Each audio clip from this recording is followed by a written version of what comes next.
Welcome back to the channel where we dive deep into the government forms that shaped history.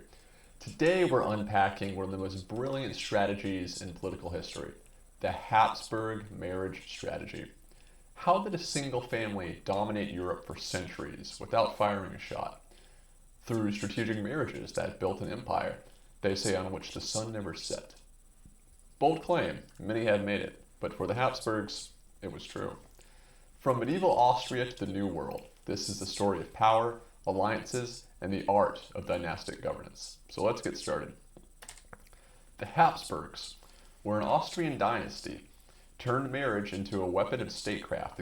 They were guided by the motto, Belligerant alle tu felix Austria nube, which means, let others wage war, you, happy Austria, marry.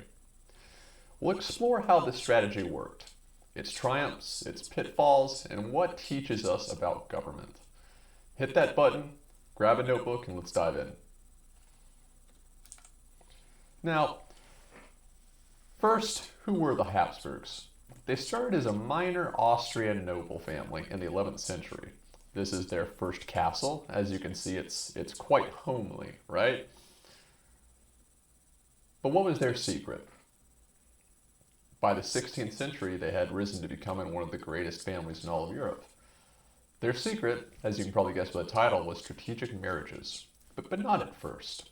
Like most nobles, they embraced a strategy I like to call gauntlets to garnets. Now, if you've ever heard the saying, shirts to shirt sleeves in 3 generations, or shirts to shirt sleeves in 3 generations, that means that you have a founding generation which is talented and able, and they rise the family up. The shirts. The sleeves is the second generation at the apex of it, which is able to kind of maintain that wealth, but they aren't as talented as the first generation, whether by genetics or circumstances, what have you, so it slides down. The third generation is back in shirt sleeves. Not quite all the way down where the first generation started in shirts, but you can kind of envision it as like, a wife beater is like a shirt, right? And then like a collared shirt with sleeves is sleeves, white collar work, what have you, affluence. And then shirt sleeves is like a golf shirt, a polo, where it's a shirt but without sleeves. That's a more sort of middling managerial sort of station. And why I like to say gauntlets to garnets is a similar prospect, right? Most nobility started as soldiers of fortune, mercenaries. Their military prowess was what got them to the top. So they started with the gauntlets, the armored male fist, and used that to leverage their way to garnets, the gems, the wealth. Ergo, to sum it up, the attaining of nobility status by military valor and virtue. The Habsburgs hold the distinction, the very unique distinction, of being the only family to have ruled a nation from beginning to end, unchallenged. This gives them the highest dynasty score in history, as far as I'm concerned. Now, the Habsburg marriage strategy was simple, but surprisingly systematic. Marry into other royal or noble families to inherit thrones, territories, or alliances. Unlike warfare, which drained treasuries and lives, marriages leveraged dynastic succession laws, where lands and titles passed through family lines. This wasn't just about love, it was about power, stability, and long-term planning. Now, all noble families did this, of course, but what made the Habsburg approach different? This approach aligns with a key idea in governments, long-term incentives. Rulers who see their realm as a family legacy, like a business, plan for centuries, not just election cycles, not the 24-hour news cycle, right? Sound familiar? It's a nod to ideas in Austrian economics, where long-term thinking drives prosperity. So let's see how the Habsburg pulled it off. This is, wait, that's not him. This is Rudolf I. The Habsburgs' rise really began in 1273, when Rudolf I became the Holy Roman Emperor, a title tied to a loose control over German and Central European states. Now, to give you a very brief background on the Holy Roman Empire, after the fall of Rome, everyone wanted to claim to be the successor of Rome, right? So you had the Bishop of Rome, the Pontiff, the Holy Father of the Roman Catholic Church in Rome. And eventually you had Charlemagne, King of the Franks, who controlled what is now parts of France and Germany. He was anointed by the Pope to become the new Roman Emperor, spiritually. Now, what this really meant was that he was the elected ruler of what is now Germany and parts of the Low Countries, the German states. But the Holy Roman Empire shifted borders and functions many times. At its height, it was all of Germany, all of Italy, parts of France, of Spain, of Eastern Europe. But eventually it came to, as the Pope and the Emperor were always fighting over power and territorial disputes, it came to kind of shrink to be just the German states and some of the outlying Dutch states and so on. Technically, any Catholic member state could vote for the emperor, but they were always elected between a few key contenders. And once the Habsburgs got control of that title, they did not let it go. The real breakthrough came with strategic marriages in the 15th century. Take Frederick III, emperor from 1452. He married Eleanor of Portugal, securing diplomatic ties, but the real game changer was his son, Maximilian I. In 1477, Maximilian married Mary of Burgundy, heiress to the wealthy Burgundian Netherlands. Now, if you've never heard of Burgundy, it's a defunct state now. It was basically a big part of France, parts of Belgium, the Netherlands, and that kind of central chunk of Europe. It was very wealthy. It was extremely rich in terms of population density, resource deposits, and everyone wanted it. Basically, through this marriage, the Habsburgs annexed it in one go. Now, there was something of a succession crisis going on. Charles of Burgundy, the Duke of Burgundy, had several claims upon his throne. He died. He had no children. He was heirless, basically. And Mary of Burgundy was one of the weaker claimants to the throne. However, with her strategic marriage to Maximilian, she was able to press that weak claim, and the Habsburgs were able to slurp up all of Burgundy in one fell swoop, gaining massive territory and massive prestige. However, this would put them on a destiny with France. They would be butting heads forever, starting with this, in a real brutal fight that would cause a lot of strife in Christendom and echo throughout the centuries. Now, every noble family wants to strike advantageous marriages, right? This is nothing new. But the Habsburgs were truly autistic about it. They scrutinized lines of descent, possible claims, and they carefully weighed the probabilities that X event coming to pass, which would allow their potential Y-in-law to press their claim for the glory and material gain of the dynasty. Now, this is the Austrian Netherlands right here. As I said, as you can kind of see from the territory, it encompasses a couple modern day states, but these were, it says Spanish Netherlands there, but it's the Austrian Netherlands. I'll explain that later with the Spain stuff. But it's a big chunk of territory, and particularly rich territory, right? Now, this marriage wasn't just about land. It was about positioning. The Netherlands brought a lot of trade, wealth, and a buffer against France, which we'll talk a bit about later. Maximilian's kids were eventually married off to other heirs, which were setting a pattern. Marry strategically, inherit widely. By the late 15th century, the Habsburgs were players in Germany, Austria, and beyond. Now, let's get into Spain. By the 16th century, the Habsburgs were dominant thanks to a marriage jackpot. Maximilian's son, Philip the Handsome, the Chad, married Joanna of Castile in 1496. Joanna was actually the daughter of Ferdinand and Isabella. Yes, those famous ones, who we talked a bit about at the end of the Spanish Reconquista video. When Joanna inherits Spain, the Habsburg gained Castile, Aragon, and their colonies in the New World. And we're talking about basically modern Spain. All of that Spain right there. You see Austria territorially in the green, Spain in the orange, and let's not forget their Netherlands territories they just acquired, and some of the colonies in the New World. And I don't have a slide for this, but in Italy there, big parts of Italy were owned by Aragorn at this time, so that came with it, making them truly, truly dominant. Their son, Charles V, you may have heard of, became the ultimate Habsburg success story. Born in 1500, he inherited Spain, Netherlands, Austria, parts of Italy, and the entire Holy Roman Empire in 1519.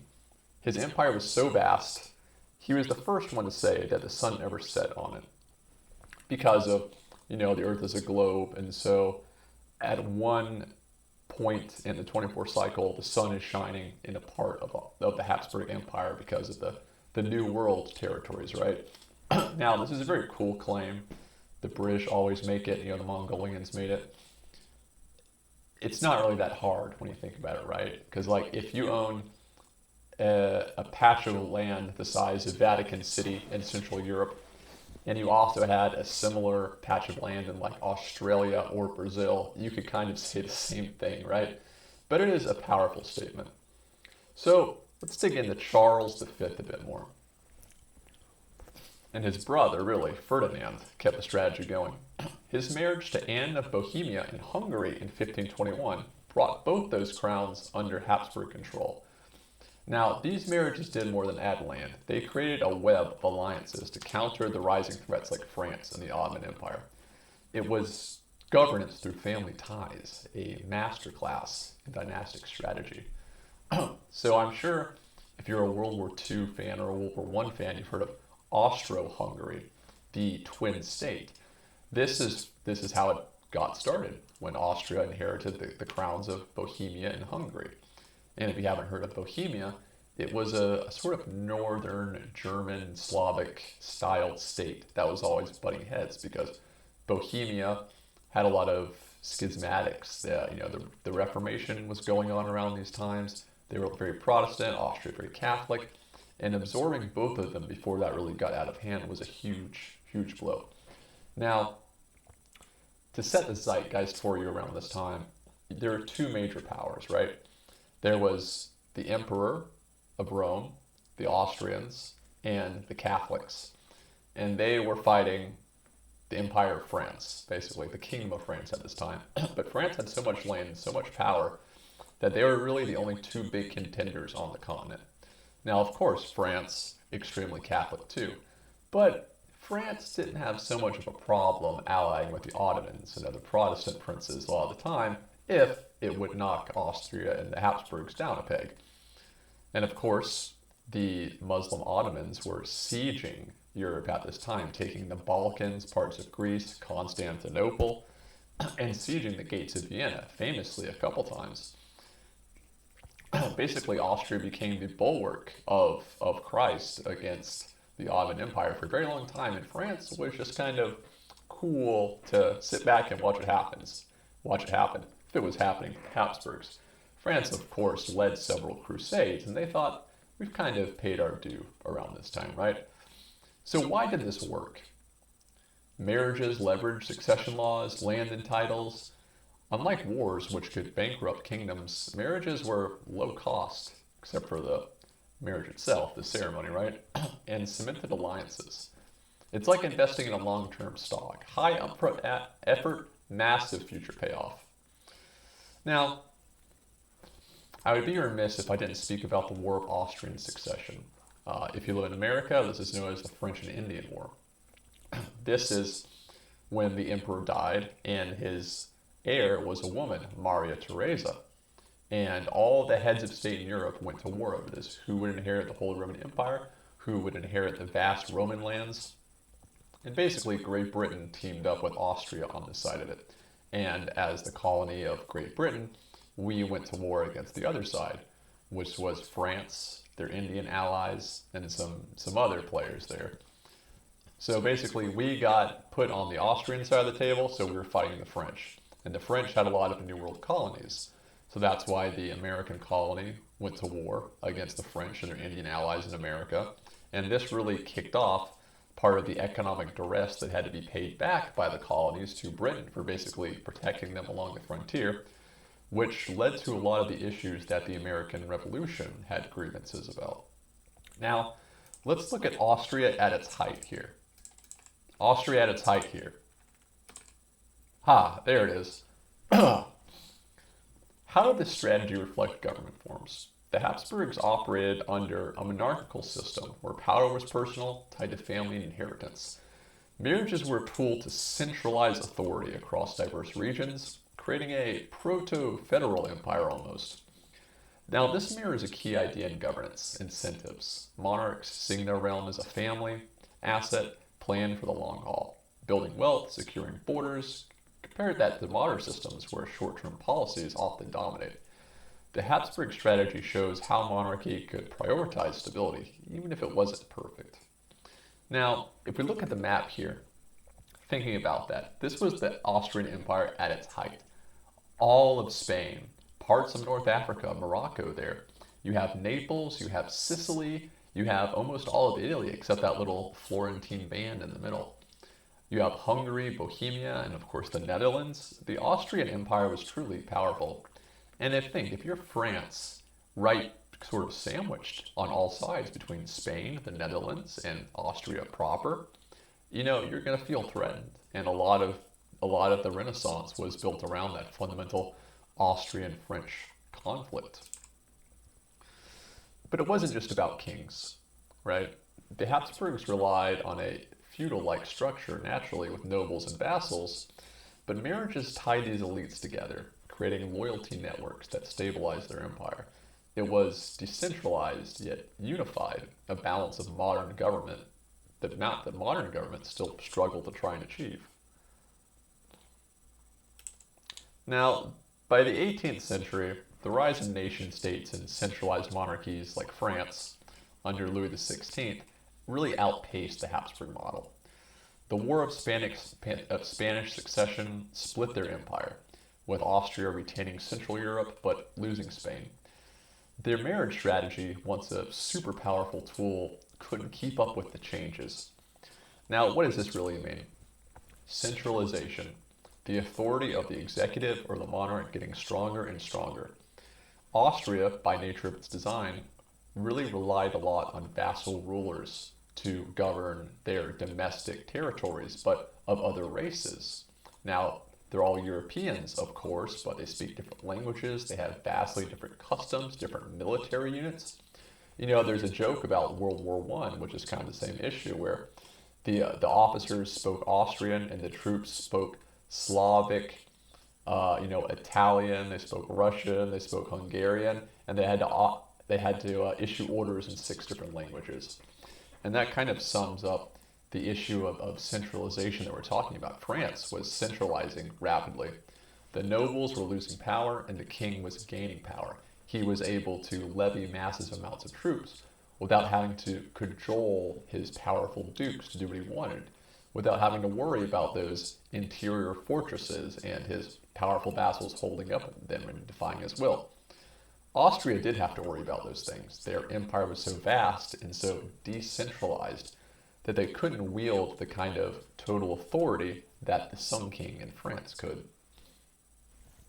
So, what is the Habsburgs' legacy?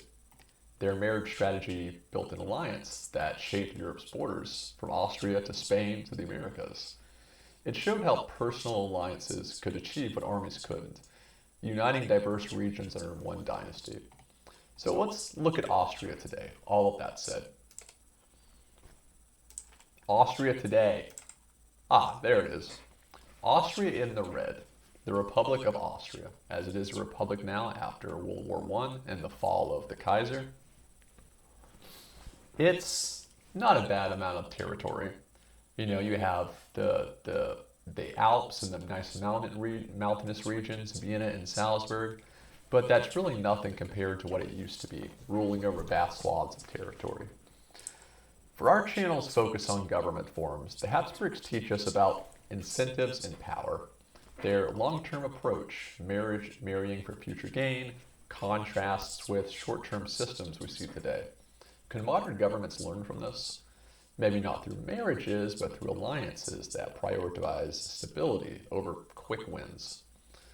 This strategy also highlights the risks of centralized power and overextension. and show that even the best plans can backfire without adaptability. It's a lesson for any system, really, monarchy, democracy, or beyond. So that's the Habsburg marriage strategy, a tale of ambition, alliances, and eventual decline. Did Austria's happy marriages reshape history, or were they more of a flawed gamble of decentralization and vassal rulership? Drop your thoughts in the comments, let me know. Could this strategy work today? If you like what I do and you want to see more, go ahead and subscribe. If this interested you at all, I really would ask you to look into some of the books out there about this period, especially Francis I, the first emperor of Austria and the last emperor of the Holy Roman Empire in the Napoleonic era. His daughter actually married Napoleon, Marie-Louise. Very interesting stuff there. So that's about it for today, guys. Thanks for watching my video. I hope it was entertaining. I hope maybe it made you think a little bit about some of the government forms we have today. So I'll see you in the next one.